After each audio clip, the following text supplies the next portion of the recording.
Hello, আমি অলিক রায়। পদার্থবিজ্ঞানী ক্লাসে সবাইকে অনেক অনেক শুভেচ্ছা। আজকের লেকচারটা আমরা সাজিয়েছি ডপলার প্রভাব রিলেটেড কিছু গাণিতিক সমস্যা নিয়ে, এবং সেই সঙ্গে আমরা আজকে শিখব ডপলার প্রভাবটাই বা আসলে কি। তো এই টপিকটা আমাদের একাদশ দ্বাদশ শ্রেণীর পাঠ্যপুস্তকে আলোচনা করা না থাকলেও এই টপিক থেকে আমাদের কিন্তু বিভিন্ন ইঞ্জিনিয়ারিং ইউনিভার্সিটিতে বিগত সালগুলোতে প্রশ্ন আসতে দেখা গিয়েছে। এবং তার পাশাপাশি আমরা যারা অনার্স লেভেলে বা ইঞ্জিনিয়ারিং সেক্টরে যারা বিশেষ করে আইটি, সিএসসি, ট্রিপলি এই ধরনের সাবজেক্টে পড়তে চাচ্ছি, তাদের জন্য কিন্তু এই টপিকটা অনেক গুরুত্বপূর্ণ। তো এই ডপলার প্রভাবটা আসলে কি? তো বিজ্ঞানী ডপলার শব্দের উৎস এবং শ্রোতা, অর্থাৎ কোনো একটি শব্দের প্রকৃত কম্পাঙ্ক এবং শ্রোতা সেই শব্দের কম্পাঙ্কটা কত শুনছে, এই দুইটার উপরে একটি সম্পর্ক স্থাপন করেন। এবং সম্পর্কটিতে তিনি যেটা বলেন সেটা হচ্ছে, শব্দ উৎস এবং শ্রোতার গতিশীল অবস্থার কারণে শ্রুত শব্দ এবং প্রকৃত শব্দের কম্পাঙ্কের পার্থক্যটাকে আমরা বলবো হচ্ছে ডপলার প্রভাব। সুতরাং এখানে দেখা যাচ্ছে ডপলার যে কথাটি বলতে চেয়েছেন সেটি হচ্ছে যে যখন কোনো শব্দ উৎস, যেমন একটি ট্রেন হতে পারে, তো একটি ট্রেন অনেক সময় কি হয়, আমরা প্ল্যাটফর্মে যখন দাঁড়িয়ে থাকি তখন দেখা যায় যে একটা ট্রেন অনেক সময় প্ল্যাটফর্ম থেকে দূরে সরে যায়, আবার অনেক সময় দূর থেকে একটি ট্রেনকে আমরা প্ল্যাটফর্মে আসতে দেখি। তো সেই ক্ষেত্রে আমরা ট্রেনের যে কম্পাঙ্কটা শুনতে পাই সেই কম্পাঙ্কটা এবং ট্রেনের প্রকৃত কম্পাঙ্কের মধ্যে একটা পার্থক্য থাকে। এই পার্থক্যটাই হচ্ছে আমাদের বিজ্ঞানী ডপলার একটি গাণিতিক সূত্রের সাহায্যে প্রকাশ করেন। এবং সেই জায়গাতে তিনি যেটা বলেন, যে শব্দটা আমরা শুনতে পাই ওই শব্দের কম্পাঙ্কটাকে উনি বলেন আপাত কম্পাঙ্ক, এবং যেটাকে তিনি এফ প্রাইম দিয়ে ইন্ডিকেট করেন। এখানে এটা এফ প্রাইম দিয়ে ইন্ডিকেট করেন এবং তার সঙ্গে সঙ্গে এফটা হচ্ছে আমাদের প্রকৃত কম্পাঙ্ক। তো এই আপাত কম্পাঙ্ক আর প্রকৃত কম্পাঙ্কের মধ্যে সম্পর্কটা যেটা তিনি দেন সেটা হচ্ছে F prime is equal to V plus minus U divided V plus minus VS. এখন প্রশ্ন হচ্ছে যে এই যে ভি ইউ ভি ভিএস এগুলোর মানেটা কি আসলে, বা এগুলো কে কোনটা? তো এখানে প্রথম কথা হচ্ছে যে আমাদের যে ভিটা হচ্ছে আমাদের শব্দের বেগ, ইউটা হচ্ছে আমাদের শ্রোতার বেগ, আর ভিএসটা হচ্ছে আমাদের উৎসের বেগ। অর্থাৎ এই যে দুইটা ভি আমরা পাচ্ছি, এই ভিটা হচ্ছে আমাদের বাতাসের শব্দের বেগটা যেটা থাকবে সেটা, এবং ইউটা হচ্ছে আমাদের শ্রোতার বেগ, অর্থাৎ আমরা যখন প্ল্যাটফর্মে দাঁড়িয়ে থাকবো বা এক স্থান থেকে কোন স্থানে যাব তখন আমাদের বেগের মানটা কত থাকবে সেটা, এবং ভিএসটা হচ্ছে যে ট্রেন, ট্রাক বা বাসের শব্দটা আমরা শুনতে পাচ্ছি, সেই ট্রেন, ট্রাক বা বাসটা কত বেগে আমাদের দিকে এগিয়ে আসছিল বা আমাদের থেকে দূরে সরে যাচ্ছিল। এখন তোমরা সবাই এটা আমাকে অবশ্যই বলবা যে স্যার এখানে প্লাস মাইনাস, আবার এখানেও প্লাস মাইনাস, তো একই সাথে সাথে যোগ আবার একই সাথে সাথে বিয়োগ, এটা তো হয় না। তো সেক্ষেত্রে কখন প্লাস বা কখন মাইনাস হবে সেটা আমরা বুঝবো কিভাবে? তো সেটা বোঝার জন্য আমরা দুইটা কন্ডিশন আমরা এখানে দেখাবো, এবং সেই দুইটা কন্ডিশনের উপর দুইটা অঙ্ক আমি তোমাদেরকে দেখাবো। তো সেটা দেখার আগে আমরা আর একটা ব্যাপার তোমাদের সঙ্গে আলোচনা করতে চাই, সেটা হচ্ছে তোমরা সবাই অনেকে জানো, আর যারা জানো না তাদের জন্য বলছি যে আমরা হ্যাপি স্কুলের পক্ষ থেকে আমি একটি বই প্রকাশ করেছি, যে বইটাতে পদার্থবিজ্ঞানের সবগুলো অধ্যায়েরই বিভিন্ন গুরুত্বপূর্ণ অঙ্কের শর্টকাট টেকনিক বা শর্ট টেকনিক সম্পর্কে আলোচনা করা আছে, এবং তার পাশাপাশি কিছু এক্সক্লুসিভ টাইপের ম্যাথ, যেমনটা আজকে আমরা ডপলার ইফেক্ট আলোচনা করছি, এরকম বিভিন্ন টপিক রিলেটেড অঙ্ক কিন্তু এখানে আলোচনা করা আছে। তো এই বইটা যদি তোমরা সংগ্রহ করতে চাও তাহলে স্ক্রিনে দেওয়া যে দুইটা নাম্বার আছে সেই দুইটা নাম্বারে তোমরা যোগাযোগ করতে পারো, এবং এই বইটা কুরিয়ারের মাধ্যমে সংগ্রহ করতে হবে, এবং কুরিয়ার চার্জ সহ এই বইটার দাম মাত্র 150 টাকা। সুতরাং যদি মনে করো বইটি তোমাদের প্রয়োজন তাহলে বইটা অবশ্যই স্ক্রিনে দেওয়া দুইটা নাম্বারে যোগাযোগ করে কালেক্ট করে নিও। তো চলো আমরা এবার দেখি যে ডপলার ইফেক্টের অঙ্কগুলো কি ছিল।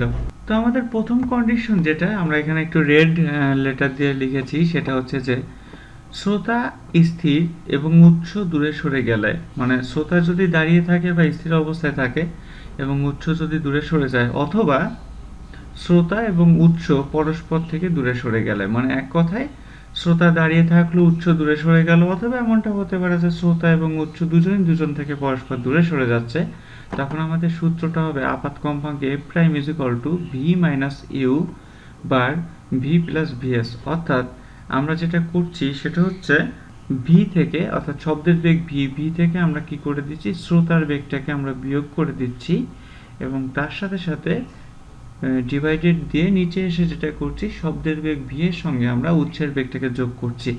এখন তোমরা আমাকে এটা বলতে পারো যে স্যার আমরা কেন এখানে বিয়োগ করতে গেলাম এবং এখানে যোগ করতে গেলাম, এটা কেন করতে গেলাম?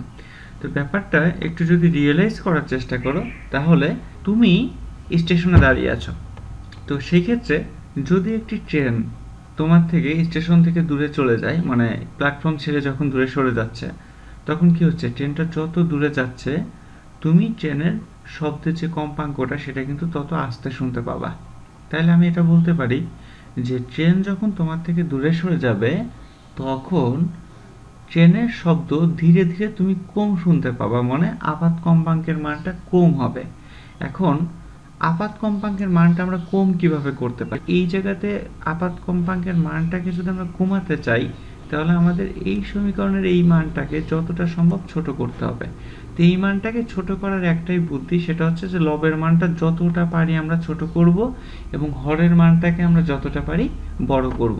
তাহলে এখানে লব হচ্ছে আমাদের ভি প্লাস মাইনাস ইউ ছিল, তো লবের মানকে ছোট করার একটাই উপায়, সেটা হচ্ছে ভি থেকে ইউকে বিয়োগ করে দিতে হবে। ঠিক আছে, সিমিলারলি হরের মানটাকে আমাদের বড় করতে হবে। তো এখানে আমাদের হরের মানে ছিল কি ভি প্লাস মাইনাস ভিএস, তো হরের মান বড় করতে গেলে অবশ্যই ভি এর সঙ্গে ভিএস কে বড় করতে হবে। তাহলে এখানে লবের মানটা হলো সবচেয়ে ছোট এবং হরের মানটা হলো সবচেয়ে বেশি, এবং সেই ক্ষেত্রে লব এবং হরের ভাগফল এখানে একটা পয়েন্টের মান পাবো এবং তার সঙ্গে আমরা প্রকৃত কম্পাঙ্ক এফ কে গুণ করলে আপাত যে কম্পাঙ্কটা পাবো সেটা নিঃসন্দেহে ছোট একটা মান পাবো প্রকৃত কম্পাঙ্কের তুলনায়। এটাই হচ্ছে আমাদের মেইন থিম।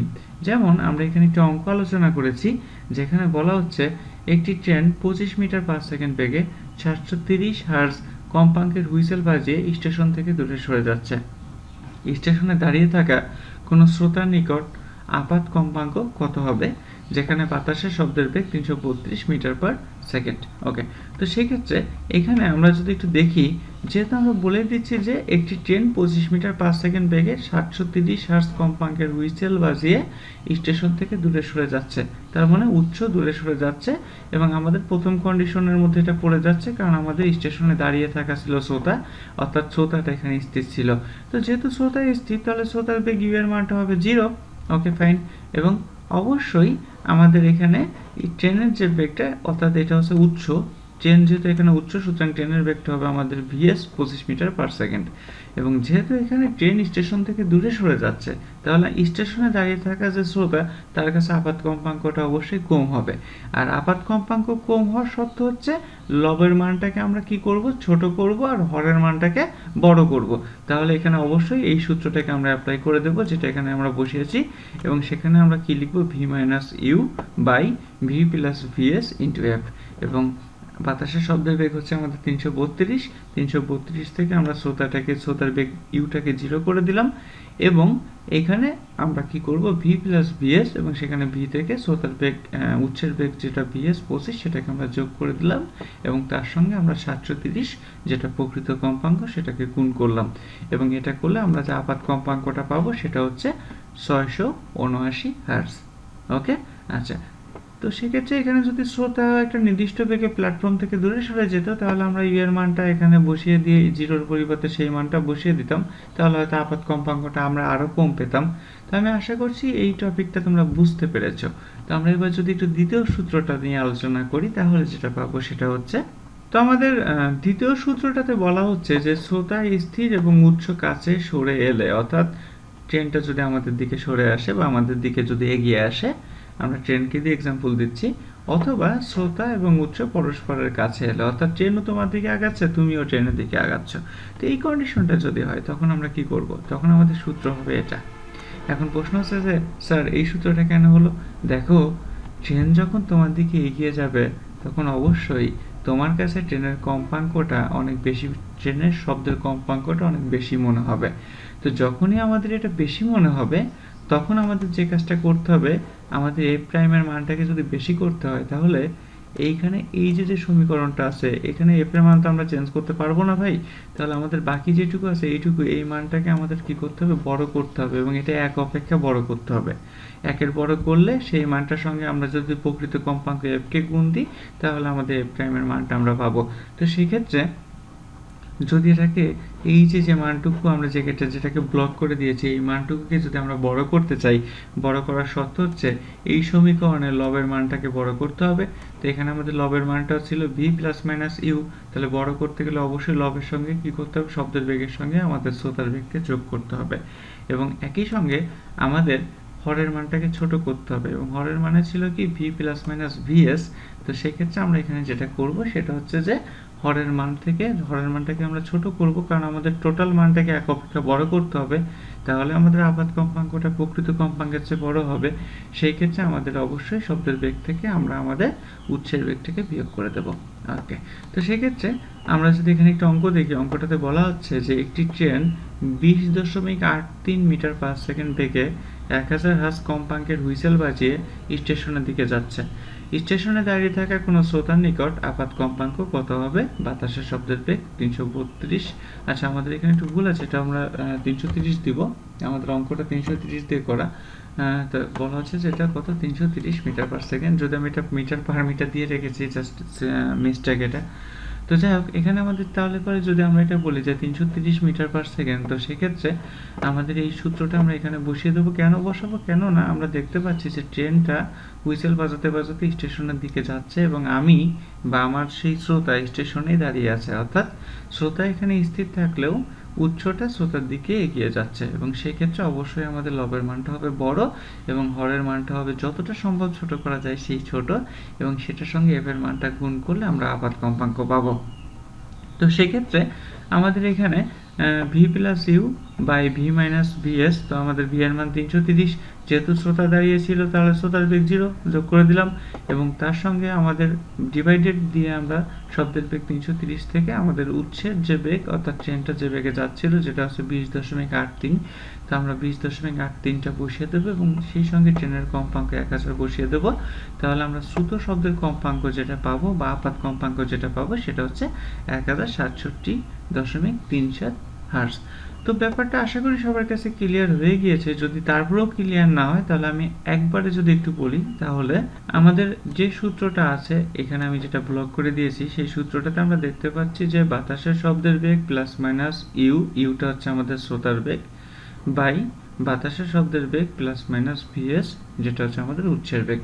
তো এখানে আমাদের সবসময় যেটা আমরা চিন্তা করব যে যদি কোনো শব্দ উৎস আমাদের দিকে এগিয়ে আসে তাহলে অবশ্যই ডপলার ইফেক্ট অনুসারে আপাত কম্পাঙ্কের মানটা বেশি হবে, আর আপাত কম্পাঙ্কের মানটা যদি বেশি করতে হয় প্রকৃত কম্পাঙ্কের থেকে তাহলে আমাদের যে কাজটা করতে হবে, এই যে সমীকরণটা আছে যেখানে ভি প্লাস মাইনাস ইউটা হচ্ছে আমাদের লব এবং ভি প্লাস মাইনাস ভিএসটা হচ্ছে আমাদের হর, তো সেই ক্ষেত্রে যদি কখনো শব্দ আমাদের দিকে এগিয়ে আসে তাহলে অবশ্যই আমাদের কি করতে হবে, আপাত কম্পাঙ্কের মানটা আমাদের বেশি করতে হবে। আর আপাত কম্পাঙ্কের মান বেশি করার একটাই ওয়ে, সেটা হচ্ছে লবের মানটা যতটা সম্ভব বড় করতে হবে এবং হরের মানটা যতটা সম্ভব ছোট করতে হবে।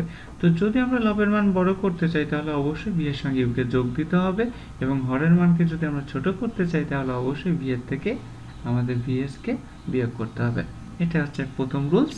আর সেকেন্ড রুলসটা হচ্ছে যে যদি আমরা দেখি যে আমাদের শব্দ উৎসটা শ্রোতা থেকে দূরে সরে যাচ্ছে, তো সেই ক্ষেত্রে আমরা অবশ্যই মাথায় রাখবো যে এই সূত্রে আমাদের অবশ্যই আপাত কম্পাঙ্কটা কম হবে। কেননা যখন কোনো ট্রেন বা কোনো ট্র্যাক আমাদের থেকে ক্রমান্বয়ে দূরে সরে যেতে থাকে তখন তার শব্দের কম্পাঙ্কটা আমাদের কাছে কমতে থাকে।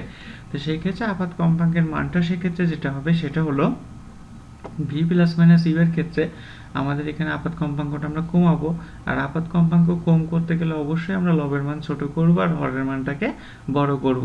সুতরাং এখানে লবের মানটা হবে ভি মাইনাস ইউ এবং হরের মানটা হবে ভি মাইনাস ভিএস।